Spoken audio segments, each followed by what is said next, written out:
네, 안녕하세요. 신박사 회사였습니다. 2025년 5월 14일 신박사의 장마감 복귀 방송 하도록 하겠습니다. 오늘 시장도 참 스펙타클했던 것 같습니다.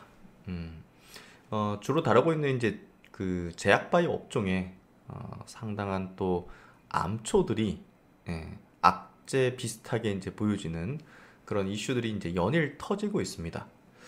어제 같은 경우는 이제 미국장에서 할로자임이라는 또 이제 알테오젠과 같은 SC 제형 플랫폼 기술을 갖고 있는 기업 주가가 폭락을 했죠. 지금 이제 미국에서는 이 약가 협상에 대한 이제 이 가이드라인 초안이 이번에 새롭게 나왔습니다. 그래서 이 부분에 따라 가지고 약가 협상 대상이 되는 거 아닌가 하는 그런 어떤 약물들을 갖고 있는 기업들의 주가가 굉장히 출렁이고, 이 제약사들에게 어떻게 보면 좀 살생부 같은 그런 어떤 개념으로 좀 다가오고 있는데요. 오늘 같은 경우 장 초반부터 알테오젠이 거진 한 9% 가까이 급락하는 현상이 펼쳐졌습니다. 장중에 이제 알테오젠이 또 공지문을 내면서 주가는 반등을 해줬는데요. 그럼에도 불구하고 이제 이 사태에 대해서, 그리고 미국에서 터지고 있는 연일 이 제약바이오 업종의 이제 이슈에 대해서 각 기업들은 대처 내지는 여러 가지 어떤 논란들, 루머들, 주가 변동성들을 보이고 있습니다. 관세, 그리고 약가 협상까지 암초가 이제 도사리고 있는 이 업종에서 우리가 어떻게 또 바라보고 투자의 어떤 대상들을 삼아야 될지 체크를 해야 될 텐데요. 우선적으로 이제 오늘 펩트론 관련해 가지고 이 메디케어 약가 협상 초안과 또 어떻게 또 연결되고 어떻게 해석을 해야 될까, 이 부분들을 한번 이야기 드리고, 이게 이제 신약으로 인정받는 부분이 조금 달라졌어요. 그래서 얼마 전에 이제 분석을 해드렸던 내용에서 조금 달라진 부분이 있기 때문에 그 부분을 좀 업데이트를 해드리겠고요. 또 이제 알테오젠 부분을 한번 보죠. 알테오젠이 이제 빠르게 그 내용을 이제 주주들이 우려하는 부분들을 해소하기 위해서 빠르게 이제 주주 안내문을 이제 내줬습니다. 그래서 주가가 안정을 좀 되찾았고, 또 많은 분들께서 또 이제 안심하는 부분들을 가지셨을 겁니다. 미국 이제 CMS가 메디케어 약가 협상에 관한 가이드라인 초안을 이제 밤새 발표를 했습니다. 기존 초안에서는 이 고정된 2개 이상의 활성 성분이, 그래서 이제 얼마 전에 제가 분석해 드렸던 SC 제형이나 이제 장기 지속형 플랫폼은 이 고정된 별도의 이제 활성 성분이에요. 그렇기 때문에 신약으로 간주될 수 있다라고 이제 이야기를 드렸는데, 보시면 기존 초안에는 고정된 2개 이상의 활성 성분이 조합된 약물을 신약으로 간주한다고 명시돼 있었으나, 이번 개정 초안에서는 임상적으로 의미 있는 차이가 있을 경우에만 신약으로 인정한다는 조건이 추가됐습니다. 아직 이제 확정된 건 아닌데요. 이렇게 되겠죠? 예, 될 거라고 보고 있는데요. 이러면 이제 조금 달라지는 겁니다. 예, 결국 이제 무엇이냐? 이 새로운 이 플랫폼, SC 제형이든 장기 지속형 기술이든 어쨌든 새로운 어떤 치료 효과를 확실히 보여줘야 신약으로, 새로운 약으로 인정을 해준다는 겁니다. 쉽게 표현하면. 지속적으로 설명드린 바와 같이 알토젠의 ALTB4는 활성 성분으로 구분되며, 이를 기반으로 한 피하 주사 제형은 현행 기준상 신약으로 간주될 수 있는 조건을 갖추고 있습니다. 그렇죠? 히알루로니다제를 활용한 피하 주사 제형은 단순한 투여 시간 단축을 넘어서 약물의 체내 흡수 속도를 조절하여 정맥 주사 대비 부작용을 줄일 수 있는 것. 부작용 줄이는 것도 이제 새로운 어떤 치료 효과를 보여주는 임상적으로 의미 있는 차이입니다. 그래서 이러한 특성은 보다 안전하고 효과적인 치료로 이어질 수 있으며 임상적으로 의미 있는 차이를 만들 수 있는 요소로 판단하고 있습니다. 당사에 접촉하고 있는 다수의 제약사들은 단순히 블록버스터 의약품의 특허 만료 대응 목적뿐 아니라 이러한 피하 제형의 임상적 유익성에도 관심을 보이고 있는 상황입니다. 이에 따라서 이번 가이드라인 개정이 향후 ALT-B4 기반의 신규 기술 이전 계약 체결에 미치는 영향은 제한적일 것으로 기대하고 있습니다. 그래서 이제 어쨌든 이 알테오제는 플랫폼을 가져가는 게 뭐 단순히 제형 변경뿐이 아니라 효능까지 임상적 유익성을 갖고 있다는 측면으로도 이제 가져가고 있다. 글로벌 제약사들이. 그래서 이제 임상적으로 의미 있는 차이를 준다는 거죠. 그래서 이제 요 알테오젠의 플랫폼 피아주사 제형 중 가장 개발이 앞서 있는 키트루다 SC 제형은 26년 약가 협상 대상 약물 목록에 등재될 가능성이 있습니다. 매출 높기 때문에 등재될 가능성이 있어요. 될 겁니다. 그러나 해당 제품은 이미 특허 만료가 도래하고 있으며 정맥주사 바이오시밀러의 출시가 임박한 제품으로 뭐 셀트론도 개발하고 있고 삼성바이오도 개발하고 있죠. 분류되어서 해당 목록에서 제외될 가능성이 있습니다. 바이오시밀러 이제 출시하는 것들은 제외시킵니다. 어차피 싸질 거니까. 한편 이 ALT-B4 기반의 피하 주사 제형 ADC는 항체 약물 접합제 ADC는 부작용을 줄이고 치료 용량을 증량하여 더 나은 치료 효과로 이어질 수 있을 것이라는 가능성을 기대하고 있습니다. 이러한 기대가 향후 임상 데이터를 통해서 입증된다면 ALT-B4의 임상적 이점이 한층 더 입증되고 약가이나 방어 수단이 될 수 있다는 거죠. 또한 논의 중인 예비 파트너사들 중 상당수는 신약 개발 단계에서 피하 주사를 적용하려 준비하고 있어 약가이나 대상에 포함되지 않는다는 거죠. 계속적으로 이제 파트너들과 긴밀한 협력을 통해서 대응해 나갈 예정이다 하면서 주주들의 우려감들을 불식시키는 그런 공지문을 냈습니다. 그래서 알테오제는 뭐 걱정할 필요는 없는데요. 뭐 일단은 시장에서는 지금 특허 이슈 또 뭐 약가에 대한 이런 부분들 해서 노이즈 성격이긴 하지만 지지부진한 어떤 주가 흐름을 보이는데요. 문제 없을 거라고 보고 있습니다. 그렇다면 이제 이 협상 초안의 펩트론의 비만 치료제는 어떨 것인가? 우리가 이제 젯바운드 22년 출시를 했기 때문에 이게 또 협상 대상에 또 이제 올라가겠죠. 2030년쯤 되면 CMS 약가 협상 초안 주요 내용 및 이제 신약 인정 기준의 변화가 된 부분에 펩트론이 어떻게 해석을 해야 될까라는 부분입니다.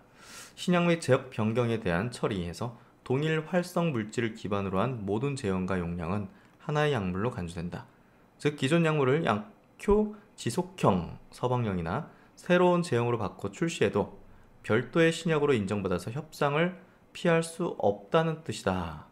CMS는 법률에 명시된 대로 동일 활성 성분과 동일 제조사가 보유한 신약 허가들은 설령 다른 제형일지라도 가장 최초 승인을 기준으로 본다는 입장을 밝혔습니다. 그래서 이제 되게 엄격하게 바뀌었는데요. 이제 왜 이렇게 바뀌었는지를 이해하면 우리가 그래서 그렇구나, 그럴 수밖에 없구나라는 생각을 할 수 있는데요. 왜 그랬는지를 들여다보면 되는 거예요. 예를 들어서 이미 승인된 당뇨병 주사제를 서방용으로 새로 허가받아도 최초 승인일을 기준으로 7년이 지나면 협상 대상에 포함될 수가 있다. 이는 신약으로 인정하는 기준을 엄격히 적용하여 단순 제형 변경만으로 약가 협상을 회피하지 못하도록 한 겁니다. 그러니까 단순히 이제 뭐 어떤 편리함이라든지 약물의 어떤 흡수에 대한 어떤 향상 이런 것만으로는 충분하지 않다. 꼼수를 할 수 있다는 거죠. 실제 환자의 어떤 그 병을 치료하는 데 있어 가지고 더 효과적인 거를 분명하게 증명하라 이 얘기입니다. 그래야 이제 신약으로 새로운 약으로 인정해 주겠다라는 부분입니다. 그래서 약가 협상에서 빼주겠다는 연계해주겠다는 부분이고요. 이 복합제에 대한 어떤 조항은요, 2개 이상의 활성 성분이 고정된 용량으로 결합된 복합제의 경우 해당 조합 자체를 하나의 약물로 취급한다. 다시 말해 기존 단일 제제 A와 B를 조합한 복합제 AB를 출시하면 AB는 별도의 단일 약품으로 간주되어 협상 대상 선정 시 A나 B와 별개로 다뤄진다. 이는 혁신적 복합제가 정당한 가치를 인정받을 수 있도록 한 조치입니다. 예를 들어 스테로이드와 기관지 확장제를 결합한 흡입 복합제의 경우 기존 단일 제제와 구분하여 별도 약물로 취급한다는 거죠. 하지만 최근 이 CMS는 조금 더 엄격하게 기준을 바꾼 겁니다. 이제는 복합제에 들어있는 각각의 성분이 모두 실제 치료에 분명히 도움이 돼야만 완전히 새로운 약으로 인정해 준다는 거죠. 즉, 두 가지 약을 합쳤다고 해서 무조건 새로운 약으로 인정해 주는 게 아니라 각 약 성분이 치료 효과를 확실하게 보여줘야 된다는 거죠. 따라서 약 회사들은 단순히 편리함만을 강조해서는 안 되고 각 약 성분이 실제로 병을 치료하는데 얼마나 도움을 주는지를 임상적으로 증명을 해야 됩니다. 그러면 임상적으로 의미 있는 차이, 이건 뭐냐? 예를 들어서 어떤 성분 X를 기존 활성 성분 Y에 추가했는데 X는 해당 질환에 별 효과가 없고 Y에 체내 흡수만 높이는 경우, 이러한 추가는 임상적으로 의미 있는 차이를 만들지 못하므로 진정한 신약으로 볼 수 없다라고 설명합니다. 즉, 질병 치료에 직접 기여하지 않는 보조 성분 추가나 단순 제형 변경만으로는 신약으로 인정하지 않겠다는 의미입니다. 이 원칙은 실제 사례에도 적용되는데, 예를 들어서 항암제 주사제 병용하는 힐라루노니다제 효소의 경우 약물 흡수를 돕지만 직접 암을 치료하지는 않으므로 해당 복합 제형이 임상적 결과 향상을 입증하지 못하면 별도 신약으로 관주되지 않을 수 있다는 거죠. 이러한 방향은 23년 6월 최종 가이드라인에서 두 활성 물질로 구성된 복합제는 단일제와 별개 약물로 취급하던 방침에서 발전된 것으로 규제 당국이 단순 편의성 개선보다 실질적인 치료 개선에 가치를 두겠다는 변화를 보여준다고 볼 수 있습니다. 쉽게 정리하면 미국 정부는 제약회사들이 약을 조금만 바꾸거나 별로 효과가 없는 성분을 추가해서 약값 협상을 피해가는 것을 어렵게 만들었다는 겁니다. 이제는 제약회사가 단순히 약을 더 편하게 만들거나 성분을 조금 추가한 정도로는 신약으로 인정받기 어렵고요. 반드시 실제 환자의 치료 효과가 확실하게 좋아졌다는 것을 보여줘야 합니다. 두 가지 약을 섞어 복합제도 마찬가지로 두 약을 합친 게 실제로 병을 치료하는데 큰 도움이 되지 않는다면 기존 약과 같은 약으로 취급해서 약가 협상을 따로 하지 않고 함께 하겠다는 거죠. 미국 정부는 이렇게 함으로써 이유도입니다. 이렇게 하는 이유, 진짜로 혁신적이고 환자 치료에 도움을 주는 약을 만든 회사만 신약으로 인정해주고 약값도 제대로 받을 수 있도록 해주는 반면, 실제로는 큰 도움이 안 되는 변화를 준 뒤 신약인 척하는, 이런 걸 가려내려고 하는 거예요. 신약인 척하는 회사들에게는 혜택을 주지 않겠다. 꼼수 부리는 회사가 나올 수 있잖아요. 그래서 그런 것들을 방지하겠다는 부분으로 해석할 수 있을 것 같아요. 그러면 펩트론의 이 CMS 신약 인정 조건 축적 가능성에 대한 분석을 한번 해보도록 하죠. 펩트론과 지금 릴리는 월 1회 투여형 비만 주사제를 이제 개발하고 있죠. 환자 편의성 측면에서 획기적인 개선이긴 하지만요, 메디케어 약가 협상 제도에서 이를 별도의 신약으로 인정받을 수 있을지는 미지수입니다. 앞서 CMS 가이드라인을 통해 본 것처럼 단순한 제형 변경이나 투약 편의 개선만으로는 협상 대상 약물을 피하기 어렵도록 규정되어 있기 때문이죠. 그래서 이제 월 1회 제형이 임상적으로 의미 있는 차이를 충족할 가능성을 따져봐야 됩니다. 동일 활성 물질은 동일 약물로 간주된다. 월 1회 제형이라고 해도 활성 성분이 기존 이제 주간 1회 주사제와 동일하다면 CMS는 이를 같은 약물로 보고 통합할 공산이 큽니다.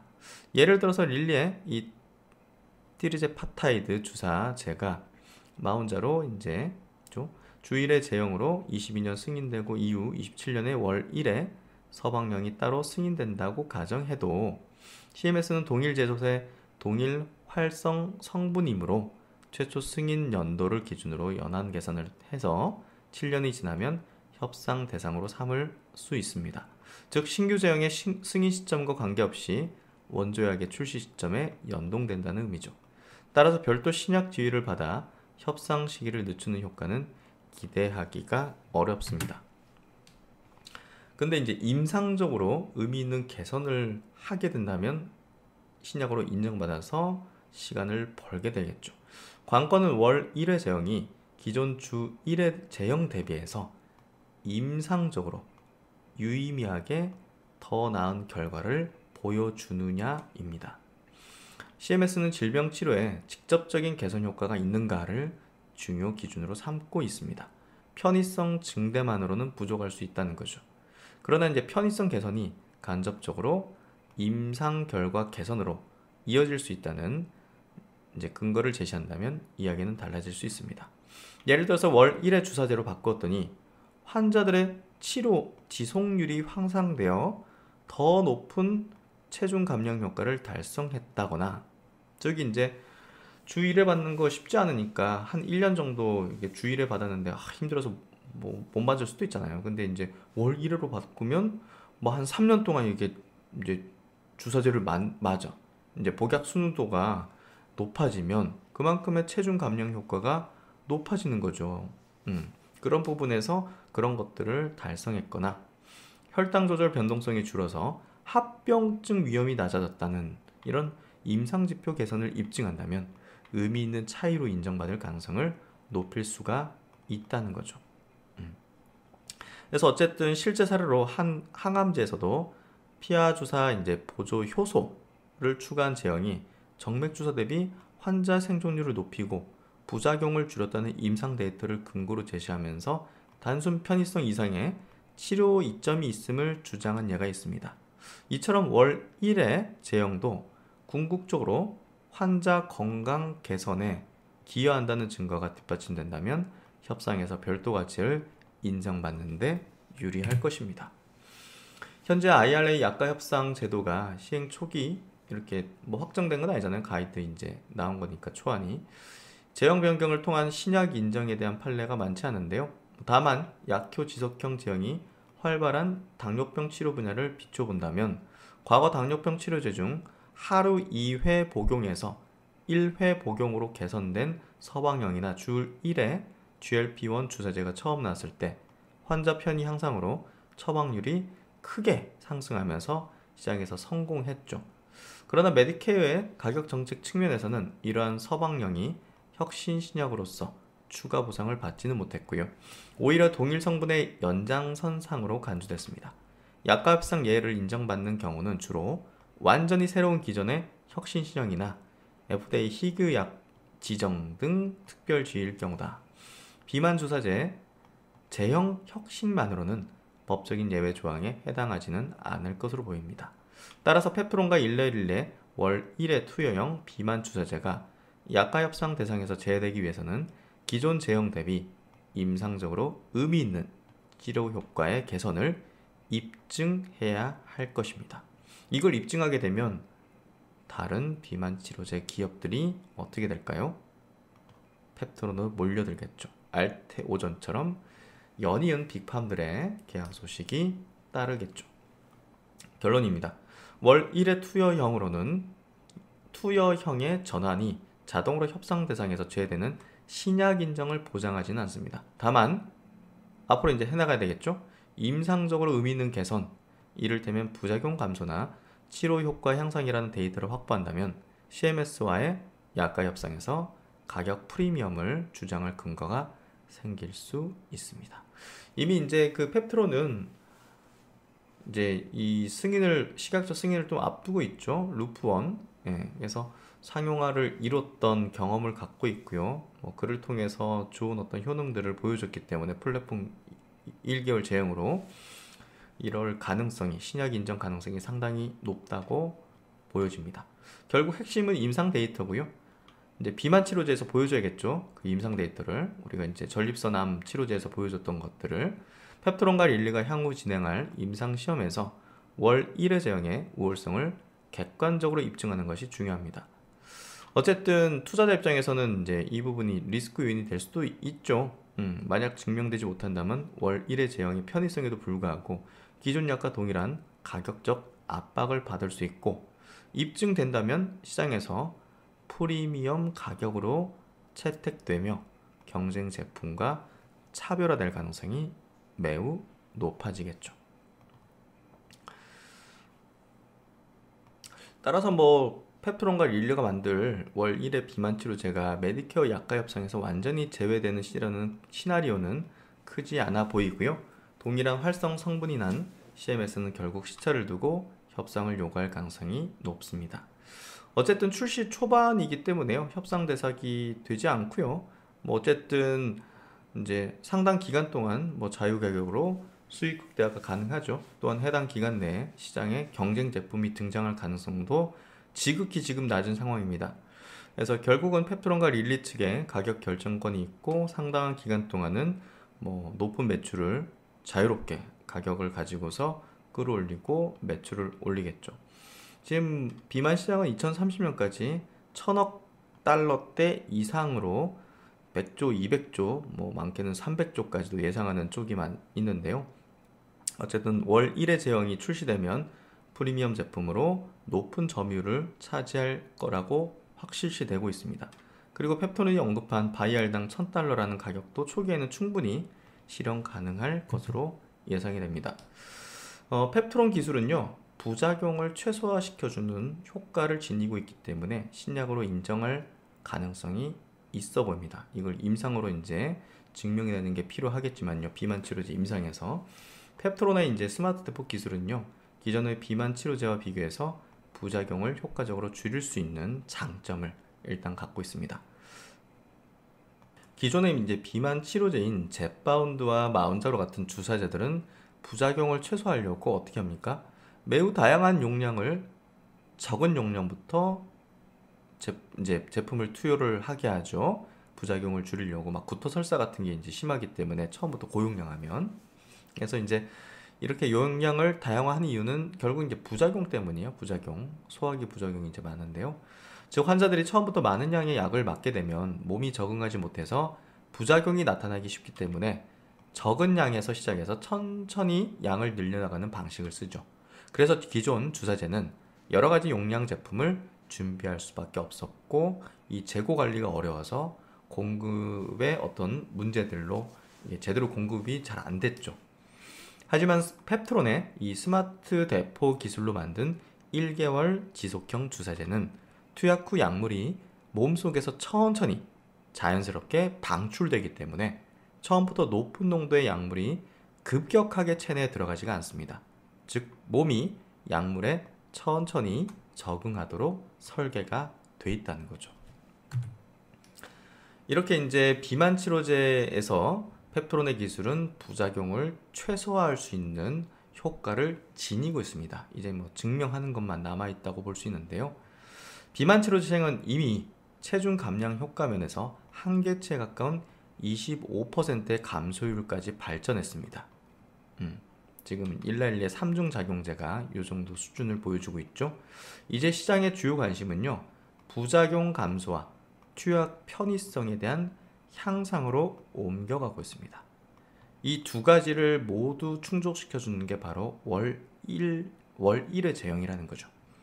현재 판매되는 비만 치료제는 부작용을 줄이기 위해서 매우 다양한 용량의 제품을 만들어 공급하고 있죠. 이게 이제 오히려 재고 관리 공급을 어렵게 만들고, 환자들 또한 부작용 우려 때문에 제품 사용을 망설이게 만들고 있습니다. 비만 치료제 부작용을 효과적으로 평가할 수 있는 가장 중요한 지표는 바로 PK, 약동학 데이터입니다. PK 데이터는요, 약물이 몸속에서 어떻게 흡수되고 혈중 농도가 어떻게 변화하는지를 시간에 따라 보여주는 자료죠. 이상적인 PK 데이터를 가진 비만 치료제는 세 가지 부작용을 없애야 됩니다. 초기에 과다하게 방출하는 거, 약물을 처음 투여할 때 혈중 농도가 급격하게 올라가지 않아야 됩니다. 그리고 지연 방출, 약물이 예상치 못한 시간에 갑자기 과다하게 방출돼 가지고 또 부작용 일으킬 수 있겠죠. 지연 방출이 없어야 됩니다. 또 이제 고용량 문제, 체내에서 불필요하게 높은 강도의 약물이 유지되지 않아야 됩니다. 이 세 가지의 부작용이 없어야 되는데요. 이거를 충족하는 데이터를 보여준 게 바로 펩트론의 스마트 대포 기술인 겁니다. 이 기술은 약물이 체내에 천천히 일정하게 방출되도록 설계되어 있어서 초기에 급격한 농도 상승이 없고 예측하기 어려운 지연 방출 문제나 고용량 문제를 효과적으로 방지합니다. 즉 펩트론의 스마트 대포 기술은 비만 치료제에서 가장 중요한 과제인 이 부작용 문제를 근본적으로 해결해서 환자들이 더욱 안전하고 편리하게 치료를 받을 수 있도록 돕는 기술입니다. 이는 공급자, 제약사의 재고관리 부담을 줄이고 환자에게는 약물에 대한 불안을 해소하여 비만 치료제 시장에서 큰 경쟁력을 가질 수 있게 만듭니다. 결과적으로 펩트론의 스마트 대포 기술은 약물이 서서히 안정적으로 방출되게 하는 방식으로 부작용을 최소화하여 환자들의 안정성과 치료의 순응도를 높이는 효과를 가져올 수가 있습니다. 결론. 중요한 것은 플랫폼의 가치입니다. 펩트론의 스마트 대포 기술은 현재 전 세계에서 가장 각광받는 비만 치료제 시장에서 게임 체인저가 될 수 있는 제형의 혁신이죠. 미국 CMS 약가 협상 규제가 엄격해졌다지만 진정한 혁신에 대해서는 여전히 막대한 시장에 대한 보상이 주어질 수밖에 없을 겁니다. 그래서 약가 협상이 제가 볼 땐 중요한 포인트는 아니라고 보여지고요. 이 플랫폼의 가치가 지금 더욱더 높아지고 있는 게 중요한 겁니다. 이제 펩트론을 바라볼 때 그게 중요한 겁니다. 펩트론과 릴리가 협업으로 탄생할 이 월 1회 비만 주사제가 만약에 임상적으로 유의미한 개선까지 입증한다면 향후 수년간의 고가의 프리미엄 제품으로 폭발적인 매출을 올릴 가능성이 커지겠죠. 투자자들 입장에서는 단기적으로는 이 공동 연구의 성과 발표, 기술 이전 본계약 성사 여부, 또 중기적으로는 임상 결과가 또 일상 이렇게 되겠죠. 그 펩트론의 이제 약물은요, 그 임상 이상이 생략이 가능해요. 그래서 상용화 시기가 상당히 단축될 수 있다는 것도 장점을 갖고 있습니다. 그래서 이제 중기적으로는 임상 결과 FDA 승인, 또 장기적으로는 생산 능력에 대한 확충과 제품 상업화 이외에 시장 점유율을 체크 포인트로 삼을 수가 있겠죠. 궁극적으로 펩트론의 가치는 기술 플랫폼의 확장성에 있고요. 많은 적응증으로의 확장이 아마 있게 될 겁니다. 비만뿐이 아니겠죠. 이번 비만 치료제 성공을 하게 되면 결국은 여러 적응증에 대한 장기 지속형 제형의 표준 기술 제공자로 올라설 수 있을 거고요. 그렇게 된다면 뭐 약가 협상 이런 것들 정책 리스크는 뛰어넘게 되겠죠. 막대한 성장에 대한 잠재력을 실현할 수가 있을 겁니다. 이렇게 정리를 해본다면 펩트론에게 중요한 건 현재 이런 뭐 약가 협상 부분은 아니라고 보여지고요. 사실 알테오제는 중요하죠. 이제 그 어떻게 보면 풀려야 되는 어떤 부분이니까 이제 상용화돼서 팔려야 되는 부분이기 때문에 중요도를 좀 가지고 있다, 이렇게 보면 될 것 같습니다. 그래서 오늘 시장에 대한 부분은 간략하게 정리해 보면요, 코스피, 코스닥 1% 내외 정도 상승을 해줬고, 상승 종목수가 양시장 모두 2배 이상 많았고요. 또 수급 쪽으로도 오늘 코스피 쪽에서 외공가 기관이 각각 5천억, 그리고 선물도 외국인이 7천억 이상을 순매수하면서 오늘 수급적으로도 또 지수적으로도 완전히 강한 어떤 흐름을 보여줬습니다. 어제 미국장도 나스닥 기준으로 1.6%, 오늘 아시아권 증시도 대체적으로 강한 기조의 흐름을 보여주면서 전체적인 어떤 시장 분위기는 매우 우호적인 어떤 흐름들을 보여주고 있습니다. 코스피 지수도 장기 평선을 완전히 돌파를 하면서 추세적 복귀를 했다고 볼 수 있고요. 코스닥 같은 경우도 중기 평선을 돌파시키면서 우호적인 흐름으로 가고 있다, 이렇게 좀 해석할 수 있을 것 같습니다. 그래서 오늘 펩트론은 5% 정도 빠진 흐름을 좀 보여줬고요. 또 이제 D&D 파마텍은 3% 상승으로 마무리를 짓는, 지금 이제 장중 거래가 되고 있군요. 17시 13분입니다. 3% 상승하는 흐름을 보여주고 있고요. 알테오제는 마이너스 4.8% 정도 지금 17시 13분 거래가 되고 있습니다. 오늘 장기 이평선을 살짝 깨는 흐름들을 보여줬고요. 바이오 종목들 파마리서치는 6.4% 상승, 또 한미약품 비만으로 또 이제 부각되고 있는 한미약품이 4.6% 상승하는 흐름을 보여주고 있습니다. 그리고 이제 로봇주가 오늘 또 굉장히 핫한 모습이었는데요. 특히 이제 로보티즈가 상한가에 마감이 됐습니다. 그래서 직전 고점을 돌파하는 흐름을 보여줬고요. 레인보우 로보틱스도 11% 급등하면서 중기 60일 중기 이평선을 돌파했고요. 하이젠 R&M, 클로봇 같은 기업들도 상장한 지 얼마 안 된 로봇주들도 이런 쪽도 4~5% 상승하는 모습들을 보여줬습니다. 오늘 그래서 이제 로봇주들의 강세가 좀 두드러진 흐름들을 보여줬고 2차전지는 좀 상승 하락이 좀 혼재된 모습들을 좀 보여주는 부분이었고요.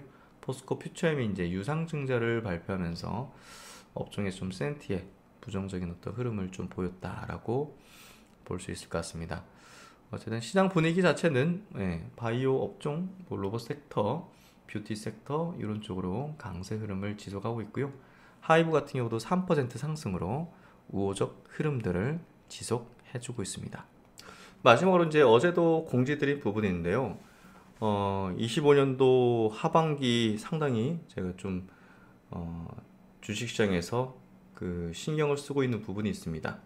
실전 동행 1억으로 5억 만들기 프로젝트. 그래서 장중 라이브 동행방을 다음 주에 일주일간 진행하려고 합니다. 이 부분들을 참여하실 분들은 이 영상의 댓글에 있는 주소로 이제 들어오시면 되고요. 이렇게 이제 장중에 또 중요한 내용들 이런 것들을 이야기를 드리고 있습니다. 들어오셔가지고 보다 더 이제 실제적으로 제가 이제 그동안 유튜브를 통해서 콘텐츠적으로 여러분들에게 종목 분석 또 시황 분석 이런 것들을 해드렸는데요. 결국 주식 투자는 수익을 내는 게 목표고 목적이죠. 그런 부분들을 아주 실제적이고 실전적인 이야기를 드리고 있습니다. 댓글을 보시면 들어오실 수 있으니까요. 이 부분들을 한번 참고해 보시면 좋으실 것 같습니다. 시장 환경이 좋으니까요. 적극적으로 이제 하반기는 투자의 어떤 기치를 좀 올리는 게 필요한 시점인 것 같습니다. 느긋느긋하게 뭐 평소처럼 이렇게 하는 부분보다는 시장 기회를 줄 때 또 기회를 주는 업종과 종목이 나타났을 때는 거기에 보다 더 집중하는 게 필요합니다. 우리가 이제 인생이든 뭐 주식이든 마찬가지가 아닌가 싶어요. 뭐 평상시에 뭐 평상시처럼 하는 것들 평상시 일반적인 결과물밖에 얻을 수가 없을 겁니다. 하지만 중요한 어떤 인생의 구간에서 또 중요한 어떤 시대적 변화 속에서 또 주식시장에서도 큰 어떤 기회 어떤 변화 속에서 그것에 집중하고 몰입하고 자금도 그 방향으로 집중하는 게 중요하겠죠.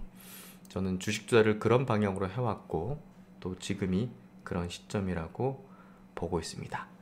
네, 항상 열심히 여러분들에게 좋은 어떤 투자 아이디어 드리기 위해서 노력하겠고요. 오늘도 수고 많으셨습니다. 신박사 또 다음 시간 좋은 내용으로 뵙도록 하겠습니다. 감사합니다.